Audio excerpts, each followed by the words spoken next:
일본 넷플릭스 TV 부분 탑10은 여전히 한국 드라마와 일본 애니메이션으로 양분되어 있습니다. 이번 주간은 현재 글을 작성 중인 2월 6일 기준으로 정확히 5개씩 나뉘어 있습니다.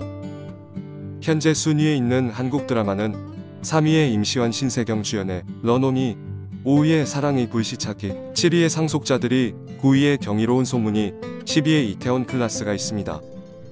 사랑의 불시착이나 이태원 클라스는 이미 레전드로 분류가 되는 만큼 또 말씀을 드릴 필요가 없을 듯 싶고, 런온은 이미 몇 주 전부터 꾸준히 성적을 내왔기 때문에 크게 새로운 일은 아닐 것입니다.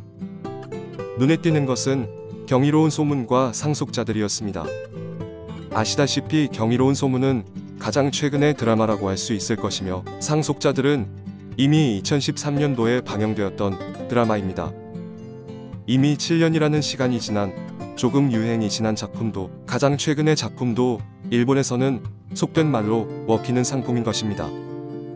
특히 상속자들의 경우 이미 지난 드라마인 만큼 원래의 한국 드라마 팬이었던 기존 소수 팬들은 진작에 소화를 한 작품으로 지금 넷플릭스에서의 순위는 상당 부분 새로운 시청자의 유입으로 보아도 크게 틀리지는 않을 것입니다. 상속자들은 솔직히 과거 한국 드라마들이 비판받았던 전형성을 가졌던 드라마로 최근에 공급되는 한국 드라마들과는 그 퀄리티의 결이 다소 다릅니다. 하지만 결론적으로는 어느 쪽이든 이미 한국 드라마는 그 자체가 장르화가 되었다고 보는 것이 맞을 것 같습니다.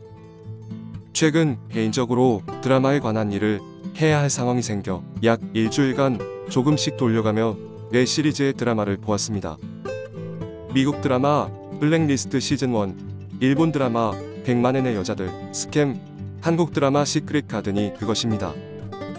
각각의 방영 연도는 블랙리스트는 2013년도, 100만엔의 여자들은 2017년도, 스캠은 2019년도, 시크릿 가든은 무려 2010년도입니다.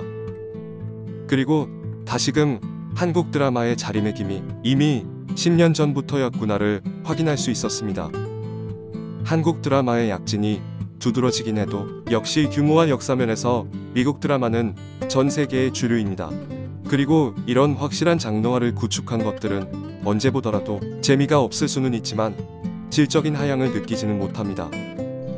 2013년도의 블랙리스트는 역시 전형적인 미국 드라마였으며 뽀뽀로는 있을 수 있겠지만 잘 만든 오락 작품이었습니다. 한국 드라마도 마찬가지였습니다. 저희 스텝 역시 10년 전 시크릿 가든을 이미 보았었지만 지금 보아도 충분히 만족스러운 오락 작품이었습니다. 정말 한국 드라마가 이미 제대로 된 장르화를 진행하고 있었구나라는 생각이 들 수밖에 없었습니다. 하지만 2017년 100만엔의 여자들은 일본 특유의 미스테리 방식을 취하는 과정에서 역시나 하렘물의 자극성을 포기하지 못했습니다.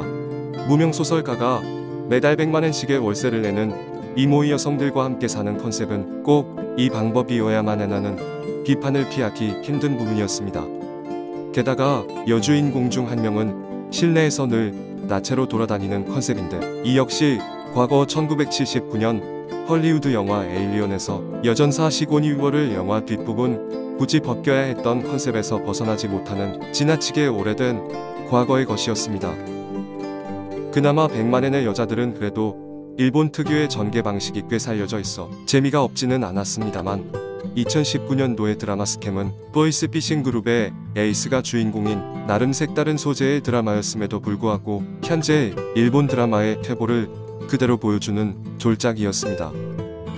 지지난주에 언급했던 히무라 타쿠야 주연의 BG 신병경호인과 마찬가지로 나름 전문적인 소재를 다루면서도 그한 깊숙한 부분을 건드리지 못했습니다. 과거 일본 드라마의 장점인 치밀함과 전문성이 전혀 발휘되지 못하는 최근입니다. 앞으로도 최소한 몇 년간은 넷플릭스에서 한국 드라마와 일본 드라마의 치열한 선의의 경쟁은 보기 힘들 것 같습니다. 여전히 일본 대중문화의 방향은 기생충을 만들기보다는 명탐정 코난, 극장판으로 자체 박스오피스 1위를 차지하는 방식을 택할 것으로 보이기 때문입니다. 다만 일본의 자존심, 일본 아키하바라의 최종 방어선, 애니메이션 보안, 갈라파고스화를 벗어나지 못한다면 그 미래는 불투명할 수 있습니다. 과연 어떻게 변화할지 그들의 미래를 지켜보겠습니다. 언제나 사실을 기반으로 저희만의 해석을 내놓는 컨텐츠를 만들겠습니다. 응원해주시는 모든 분들께 감사드리며 이상 타임앤이슈였습니다.